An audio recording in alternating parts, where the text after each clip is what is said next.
کیا رات میں سونے سے پہلے بستر پر لیٹے لیٹے آیت الکرسی یا قرآن کی آیات یا دعا یا کوئی وظیفہ پڑھ سکتے ہیں یا نہیں؟ یہ ایک امپورٹنٹ مسئلہ ہے کہ اگر ہم رات میں سونے سے پہلے بہت سارے لوگ کچھ آیت الکرسی پڑھتے ہیں، کچھ لوگ ذکر و اذکار پڑھتے ہیں، کچھ لوگ کچھ دعائیں پڑھتے ہیں، یا سونے سے پہلے کی جو دعائیں ہیں یا قرآنی آیات، تو وہ بستر پر لیٹ جاتے ہیں، تو لیٹنے کے بعد کیا ان وظیفوں کو، دعاؤں کو یا درود پاک کو یا ذکر و اذکار یا جو بھی چیز اگر ہم پڑھنا چاہ رہے ہیں، کیا ہم اس کو پڑھ سکتے ہیں یا نہیں پڑھ سکتے ہیں؟ آقا علیہ الصلوۃ والسلام نے ارشاد فرمایا کہ جو بندہ سونے سے پہلے کچھ وظائف پڑھ لے، قرآن کریم کی کچھ آیات پڑھ لے، قرآن کریم کی آیات کا کوئی کچھ حصہ پڑھ لے، تو آپ صلی اللہ علیہ وآلہ وسلم نے ارشاد فرمایا گویا کہ اس شخص نے آدھی رات اللہ کی عبادت کی۔ اور اگر وہ بندہ فجر سے پہلے اٹھ کر تہجد کی بھی نماز پڑھ لے، چاہے 2 رکعت ہی کیوں نہ ہو، تو آقا علیہ السلام نے ارشاد فرمایا تو گویا کہ اس نے پوری رات اللہ کی عبادت کی۔ یعنی سونے سے پہلے اگر کوئی بندہ ذکر و اذکار کر کے سو جائے، جو بھی چیزیں پڑھنے والی ہیں، آیت الکرسی ہے، چاروں قل ہیں، یا ذکر و اذکار ہیں، وظائف ہیں، وہ پڑھ کے آپ سوئے، اور تہجد بھی آپ نے اگلے دن صبح یعنی اٹھے تو تہجد بھی آپ نے پڑھ لی، تو آپ صلی اللہ علیہ وآلہ وسلم نے ارشاد فرمایا کہ اس کی پوری رات کو عبادت میں لکھا جائے گا، وہ سوتا رہے گا بندہ اور اس کو پوری رات عبادت کا ثواب ملتا رہے گا۔ تو یہ تو ان لوگوں کے لیے خوشخبری ہے جو لوگ ان چیزوں کو پڑھتے ہیں۔ اگر ہم تہجد نہیں پڑھ پا رہے ہیں تو سونے سے پہلے تو کم سے کم ہم ان چیزوں کو پڑھ ہی سکتے ہیں، تاکہ پوری رات کا ثواب نہیں تو کم سے کم آدھی رات کا ثواب تو ہمیں مل ہی جائے۔ تو سونے سے پہلے ذکر و اذکار ضرور کرنا چاہیے، اور آقا علیہ الصلوۃ والسلام نے سونے سے پہلے کی کچھ چیزیں بھی سکھلائی ہیں۔ ایک مرتبہ سیدہ طیبہ طاہرہ فاطمۃ الزہرا رسول اللہ صلی اللہ علیہ وآلہ وسلم کی بیٹی آقا علیہ السلام کے پاس تشریف لائیں، اور آ کر کہنے لگیں کہ یا رسول اللہ صلی اللہ علیہ وآلہ وسلم، میں آپ سے ایک ایسی باندی کی تلاش میں آئی ہوں کہ اگر آپ مجھے کوئی باندی دے دیں جو میرے ساتھ میرے گھر کے کاموں میں ہاتھ بٹائے۔ تو آقا علیہ الصلوۃ والسلام نے ارشاد فرمایا کہ اے میری بیٹی، میں آپ کو ایک ایسا عمل بتاتا ہوں، ایک ایسا وظیفہ بتاتا ہوں کہ اگر آپ اس پر عمل کر لیں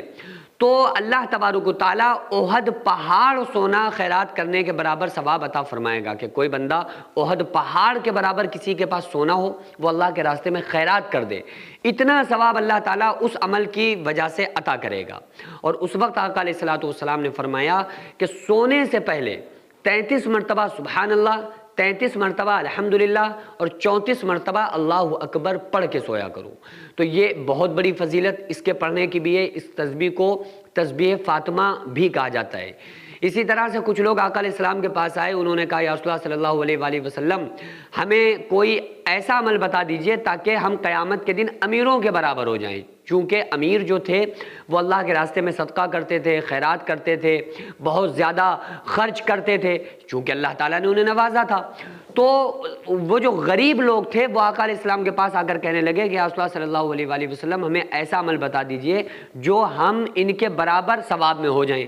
تو آقا علیہ السلام نے ان کو بھی یہی تسبیح بتائی کہ 33 مرتبہ سبحان اللہ، 33 مرتبہ الحمدللہ، 34 مرتبہ اللہ اکبر ہر نماز کے بعد پڑھ لیا کرو، تو اللہ تعالیٰ تمہیں ان کے برابر کر دے گا۔ تو بہت بڑی فضیلت اس تسبیح کی ہے، تو اس کم سے کم اس تسبیح کو پڑھ کے سونا چاہیے۔ اگر کسی کو دعائیں یاد نہیں ہیں، ذکر و اذکار یاد نہیں ہیں، چیزیں یاد نہیں ہیں، تو یہ سبحان اللہ، الحمدللہ، اللہ اکبر تو بڑی آسانی سے انسان سونے سے پہلے پڑھ سکتا ہے، 2 منٹ میں پڑھ سکتا ہے۔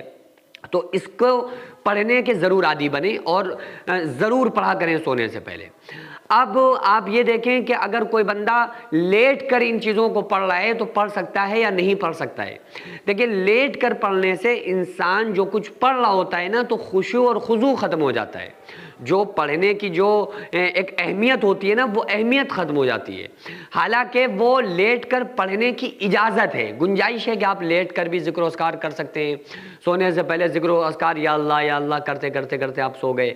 ٹھیک ہے، لیکن جب قرآنی آیات پڑھیں تو کم سے کم اتنا احتیاط رکھیں کہ آپ بستر پر بیٹھ جائیں، لیٹے لیٹے نہ پڑھیں۔ افضل ہے کہ آپ بیٹھ جائیں، بیٹھ کے پڑھ لیں، پھر فوراً لیٹ جائیں، تو یہ افضل پر بھی عمل ہو جائے گا، اور پھر اللہ تعالیٰ آپ کو آدھی رات ثواب بھی عطا فرمائے گا۔ آدھی رات عبادت کرنے کے برابر اللہ تعالیٰ اس بندے کو ثواب عطا فرماتا ہے جو سونے سے پہلے ان چیزوں کو پڑھتا ہے۔ آیت الکرسی کی تو بہت بڑی فضیلت ہے۔ آیت الکرسی جب کوئی بندہ پڑھ کے سوتا ہے نا، تو فرشتوں کو اللہ تبارک و تعالیٰ منتخب فرما دیتا ہے، فرشتے پوری رات اس بندے کی حفاظت کرتے ہیں اور اس کو کسی قسم کی دنیاوی اعتبار سے کوئی تکلیف، پریشانی، مصیبت نہیں آتی ہے۔ سینکڑوں ایسے غریب پریوار جو فاقہ کر کے زندگی گزار رہے ہیں، اور بہت سے ایسے مجبور لوگ جو غربت کی وجہ سے بیماریوں سے جوجھ رہے ہیں اور ان کے پاس علاج کرانے کے لیے بھی پیسے نہیں ہیں، تو ان غریب فیملیز کو ہر مہینے ہماری سوسائٹی راشن دیتی ہے اور ان غریبوں کا فری میں علاج کراتی ہے۔ تو آپ لوگ ہمارے ساتھ مل کر ان بیوہ عورتوں اور یتیم بچوں کا سہارا ضرور بنیں اور ان کے راشن اور دوا علاج کے لیے زیادہ سے زیادہ تعاون کریں، اور یہ ارادہ کریں کہ غریب کے بچوں کو انشاءاللہ بھوکا نہیں سونے دیں گے، اور ہر ہفتے ہر مہینے آپ لوگوں سے جو بھی ہو سکے آپ تعاون ضرور کریں۔ ان کو 10-10 سال سے جو لوگ بستر پر پڑے ہوئے ہیں، انشاءاللہ تعالی ہم سب مل کر ان غریبوں کا علاج بھی کرائیں گے، اور ہر مہینے انشاءاللہ تعالی ان غریبوں کو ہم راشن پہنچائیں گے۔ یہ سوسائٹی کا اکاؤنٹ نمبر ہے اور یہ اسکینر ہے، آپ لوگ اس اکاؤنٹ پر یا اس اسکینر کے ذریعے آپ غریب فیملیز کی ہیلپ کر سکتے ہیں۔